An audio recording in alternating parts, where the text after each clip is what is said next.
Today, I am super excited to be hosting Abhinav Shashank, the CEO and co-founder of the health cloud company Innovaccer.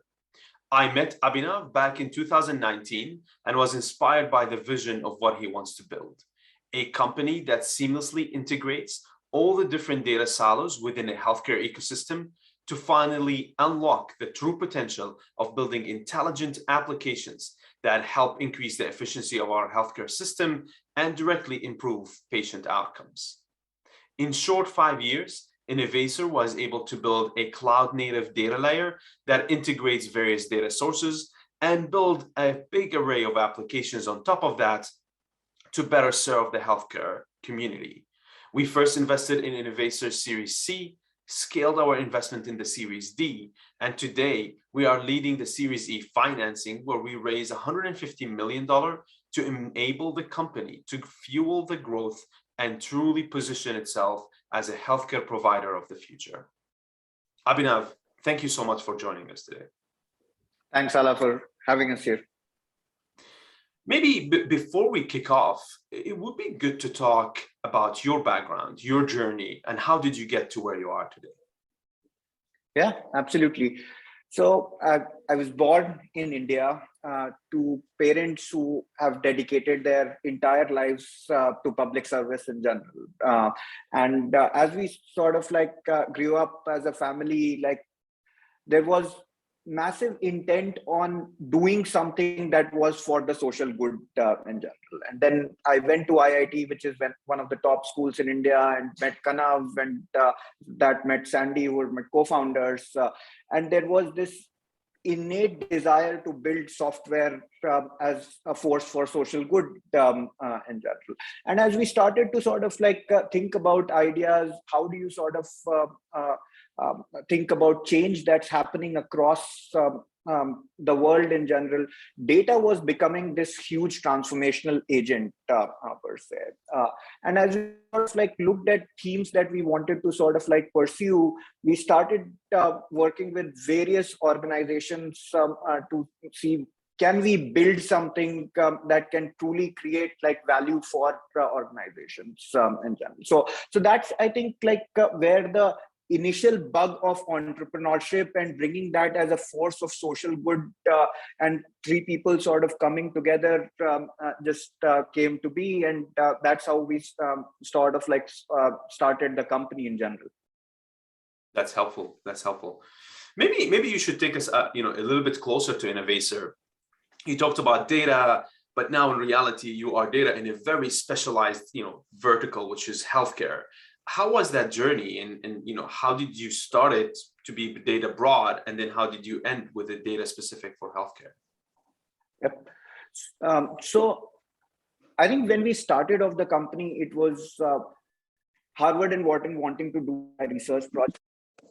How do you bring data together in the two institutions and really open it up for researchers to drive better outcomes of research? And we started working with a few researchers. We built out a common data platform, all of the structured, unstructured pieces of data. How do you bring that together onto a common framework and open it up for thousands of researchers across the two institutions to access? That project got very, very high visibility. We were doing this out of academic curiosity more than anything else, but that project got very, very high visibility. And before we knew it, researchers from 65 of the top 100 research institutions, Stanford, MIT, and people across the world sort of started using the platform. And I think we were sitting there and feeling okay, this is incredible. You created a common platform. People can put their data on top of the platform, and 65-70% of the work that they had to do to curate data, to collect data, and all of those things just suddenly vanished, and they are able to focus on the 30% where they really wanted to spend the time on. And that was a big unlock moment for us, that everyone who is wanting to do anything with information and data is just struggling with the 65-70% of the work that's curation, bringing data from various sources, etc., and only able to spend 25-30% of the time where they're able to add value. And that was a trigger point. We then met someone who was leading Google Asia Pacific and our early set of investors who said, guys, we were still 23, 24 at that point, right? So commercial understanding was fairly limited for us. We were all geeks wanting to solve big problems. And as we sort of met more and more people, we very quickly realized that this was not just like an academic problem, but was a problem that every enterprise faced. People gave us $3 million to start off a company and said, okay, go build this for the enterprise. And we were like, that's a lot of money to go build software. And we started building up a platform that can really bring data from all of parts of the enterprise. It's distributed. People have spent like hundreds of millions and billions of dollars to basically digitize their systems over a period of time. And how do you sort of now bring that all together onto a common framework and start using that as an agent for transformation and as an agent for driving change? Companies that have done this well, Amazon, Uber, all of these organizations just changed the world dramatically. But a large majority of the enterprises were struggling with that. So that was the initial idea that we started with, a horizontal data platform that you can bring data from all parts of the enterprise, put it on a common framework, open it up for resident innovators and developers to build workflow changes and drive transformation for them more in depth. That's very helpful. That's very helpful. And that journey basically led you to creating what you call a health cloud. Can you tell us what do you mean by health cloud, and why is this so transformational to the healthcare industry today? Yeah. So as we started going to customers, right, we got a large number of Fortune 500 customers. We actually started working with NASA as our first customer, got Walters Kluwer, we got Disney, and we got a lot of large Fortune 500 companies that we were starting to deploy the platform on. The needs of each of the industry, as we sort of really looked at it, were fairly diverse. And therefore, building something that was great for everyone was starting to sort of look very, very hard, especially on razor thin budgets that sort of work on. And then when we went to Mercy.io and who was the first customer for us in healthcare, it was a strange experience that we've invested billions and trillions of dollars in changing how organizations function and how technology enables organizations to drive them into the future. And for the most important things in our life, which is healthcare, the technology that we sort of provide our doctors wasn't at the same level or anywhere near where what you would even provide to a Uber driver or someone who is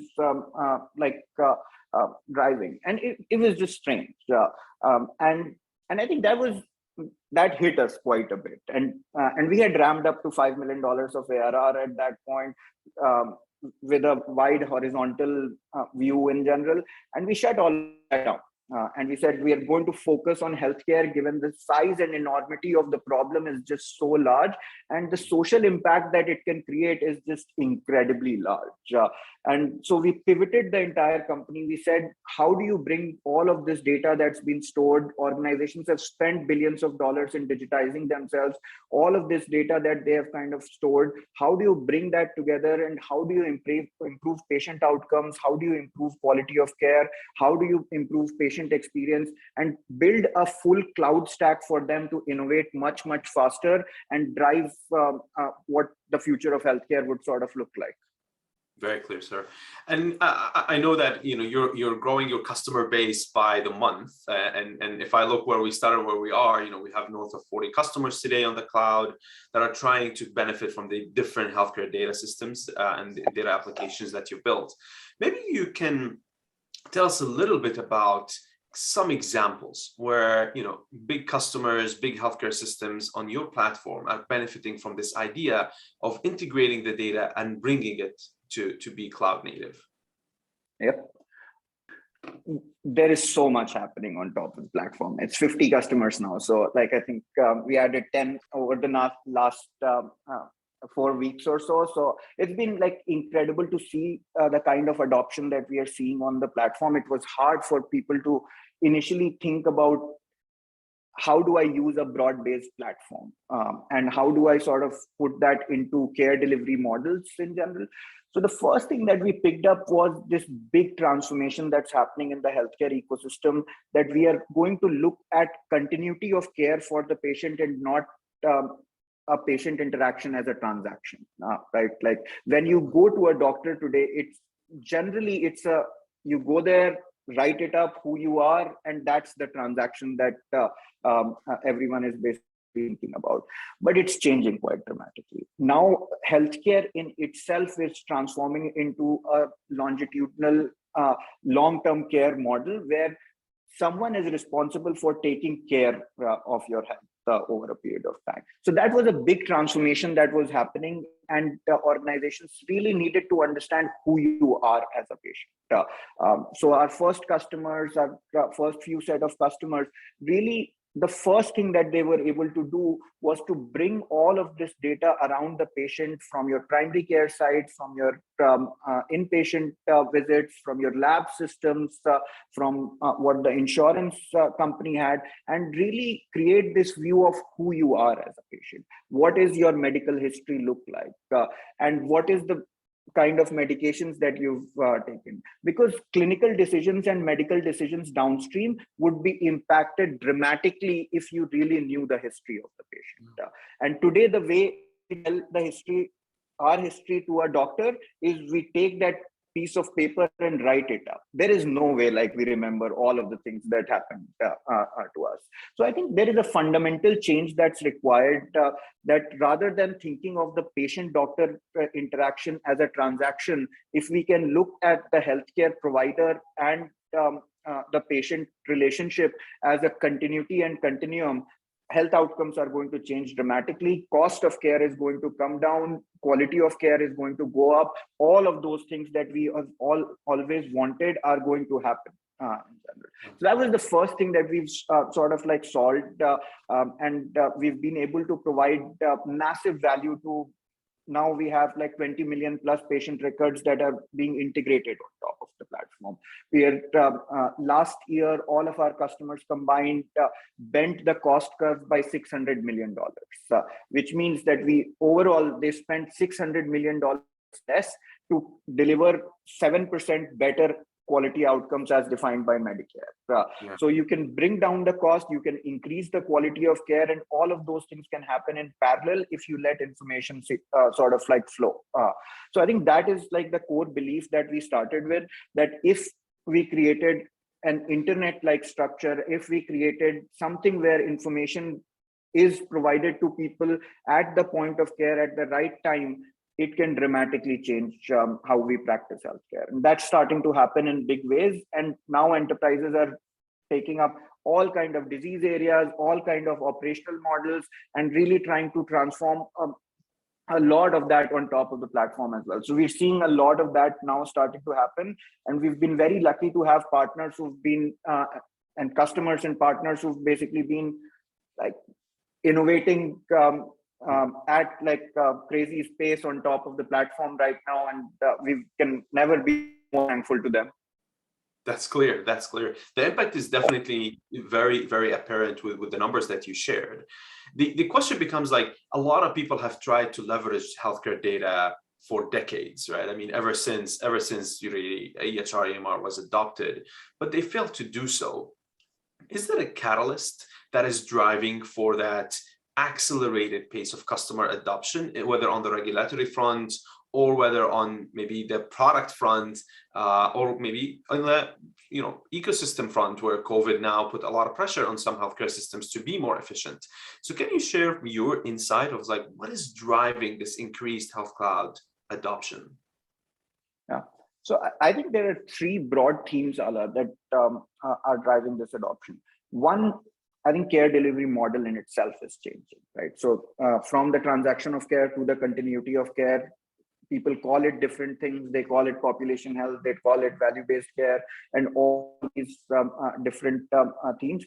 But the thinking process is that we will move from reactive care to preventative care in some way, and we are going to take care of the patient as a whole and not look at them as a series of transactions.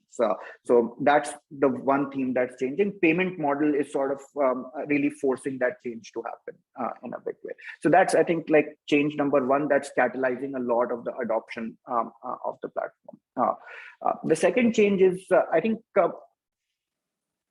everything else around us has changed. Like the way we get transported has changed, the way we shop has changed, the way we bank has changed. The only place where things haven't changed dramatically is how we get taken care of. And I think like healthcare is starting to realize that unless we basically drive like a technological shift and change care delivery models per se and get onto the cloud and make things more virtual, etc., we are not really going to. That's not the future, right? And we are seeing basically more and more startups and companies really coming and picking up disease areas and starting companies on that. That's forcing quite a bit health system CEOs and CFOs to think about what does our future look like. Is it like within the four walls of the hospital, or is it virtual? Is it at home? How do we connect with patients in a different way? How do we take care of patients different way? All of that means that there is going to be a fundamental technology shift in healthcare.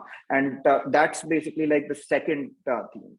That's a technology layer shift from on-premise systems to an open cloud architecture that allows for these things to happen is the CIOs and the CEOs' top priority at this point.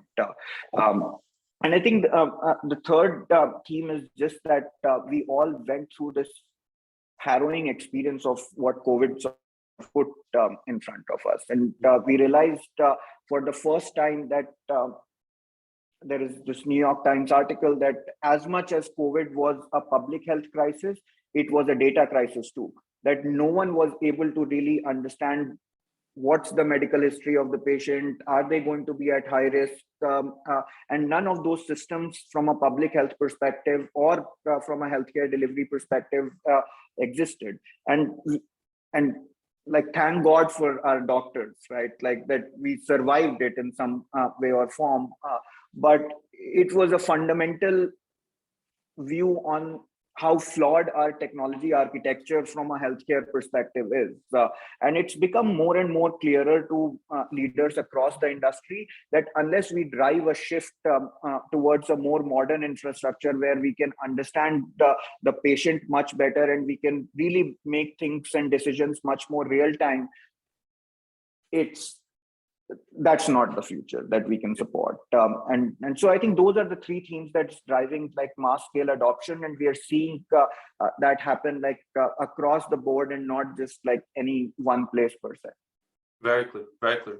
If you look at, one of the main exciting factors of Innovaccer, which is their ability to go and seamlessly integrate their platform in a SaaS model. Like a lot of other players that tried to crack that nut came at it from a consulting background where their margins as business is like in the 30-40%, which means they cannot scale, they cannot innovate because they don't have enough capital to go and like build their R&D pipelines. Innovaccer approached it in a totally different manner where they didn't want to go and build custom solutions for every customer. They really wanted to build a cloud native SaaS model that allows these customers to sort of like plug and play. So the question is, what enabled that? What allowed Innovaccer to go and step back from this problem and say, how can I build a data layer that can be seamlessly integrated as opposed to following a consulting business model? Right. So our Chief Technology Officer, Mike, says this, that not a lot of people realized it, but architectures play like a big role in how large companies would sort of like end up becoming. And I think early enough, one of the architectural choices that we took was that entity models, and this is a little bit on the technical side, so like pardon my geekiness on this, but entity models that you create on the patient, on the doctor, etc., needs to be like a standard entity model. You can't basically have like a data warehousey approach, because if you did not have like standard entity models, you will not be able to innovate on workflows downstream. And I think that was an architectural choice that we took very early. And what we did was to bind everything to that patient entity model, that 360-degree view. And even if it takes like ETL time to bind data into that entity model, we invested millions of dollars in writing templates that how does it integrate with Epic? How does it integrate with Cerner? How does it integrate with all of these like EHR systems? But at the end of the day, there is one patient entity model, and you software developers downstream, whether that's resident developers on our team or it's the ecosystem, they can use that one patient data model and start building everything downstream in a standard way. So that allows for massive scalability of workflow innovation today on first-party applications, but also allows for third-party companies to come and develop like software solutions on top of our platform, not just dashboards, not just like analytical views, but software apps on top of our platform. And I think that's a fundamental difference, that we've chosen like an architecture like that, and hopefully like it sort of like reflects in the business view as well. Absolutely, it's very clear. If you look, maybe the fact that you're taking health data onto the cloud, a big concern of some of the people that we talk to is like, privacy and safety, HIPAA compliance, and the likes. How are you thinking about that? Like, how can you ensure that the data is secure enough and is built in a HIPAA compliant manner, and data ownership remains, within the realm of integrity that all healthcare system demands? Yeah. I think it's a very valid concern of people. Like whenever you talk about like healthcare data, I think the first thing that comes to mind is like, how secure is it? How do you sort of like think about things? So I think we've been investing like very, very heavily in that area. Like we understand that is basically like a big thematic that everyone sort of thinks about, but in so many ways, cloud is so much more secure than like the on-premise systems per se. So building a cloud security architecture that's very HIPAA native, that's very high trust native, etc., is so much easier to build and scale on the cloud than it is on an on-premise system per se. So we're investing a lot. We have like 50 plus engineers that just constitute our security team per se. They are building security tools and technologies to just make sure that access of data, who gets access, how does that sort of security work, is really built into the core architecture rather than it being an afterthought in general. So we've done a lot of that work already, but it's an area of like active investment for us, like over a period of time, and like a large one as well. Very clear, very clear. We're doing this on the heels of a very heavily oversubscribed Series E that Mubadala Capital led. I know that you and I always talk about the syndicate and how are you going to build your cap table, and you've put a lot of effort in attracting, very notable Silicon Valley investors. Walk us through your thinking. Like when you look for an investor, what do you look for? Who's your ideal investor from a profile perspective? And how did you come and build this very strong syndicate? I think like we've talked about it quite a bit, but our general view on investors has been that we are looking for partners who want us to build a really long-term company. I think like markets go here and there, like things go here and there. What we are solving as a mission is like an incredibly important mission. And we are all like incredibly passionate about like the mission itself. And so whenever we are sort of like looking for partners and investors, I think the top theme for us is how long-term are they thinking? Are they thinking of it as a quick flip thing, or is there like a longevity that they are sort of like bringing into our cap table per se? And I think, like, as we spoke, like, one of the things that we've been like incredibly excited about our partnership with Mubadala Capital is the permanence of capital and the long-term view of how you guys think about things. And everyone that you see on the syndicate, almost all of them are very, very long-term investors. They're not there to be for a 2-year, 5-year thing, but they're thinking about, can we build this over like the next 10 years into a $100 billion company, rather than how do we convert this into from a $3 billion company to a $6 billion company. So I think those are the things that we value a lot, and we've been very lucky to have like partners like yourself and other investors who've really pushed us in long-term thinking ways rather than like focusing on the real short term. Thanks, Abhinav. We're super excited about the future together, and would love to hear from your own words. How are the next 18 months going to unravel for the company, and what are you most excited about for the company in the future? Yeah. So I think 2 parts to the question. For us, I think the biggest unlock that we are driving towards, Alaa, is like creating an ecosystem, right?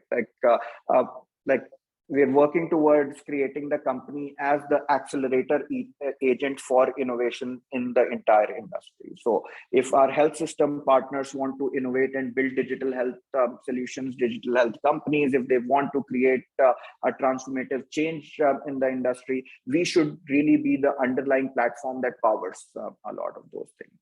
So we are not looking at acquiring more customers, we are looking at acquiring more partners, right? Like who really want to come and build and change the face of healthcare and how it's delivered today. So I think there is going to be an incredibly large focus on partnerships in general, whether that's with existing healthcare organizations that are looking to really transform themselves and build transformative teams, or it's with software companies that are really building software solutions for these healthcare providers and payers and life sciences companies per se. So I think the creating of an ecosystem, innovation accelerator ecosystem, is really the big focus for us over the next 18 months. And hopefully, like if we succeed, we are going to see the next Livongo and the next Hinge Health and the next City Block and all of those things getting built up like on top of the platform. And so we're very excited about what the future sort of has in store for us, and very grateful to Mubadala and our investor syndicate to be really believing in the mission and investing in that. Perfect, sir. Perfect. Well, Abhinav, it's always a pleasure. Thank you so much for your time, and hopefully the future is bright for all of us involved. Thank you so much. Thank you so much, Alaa, for having us here. Of course.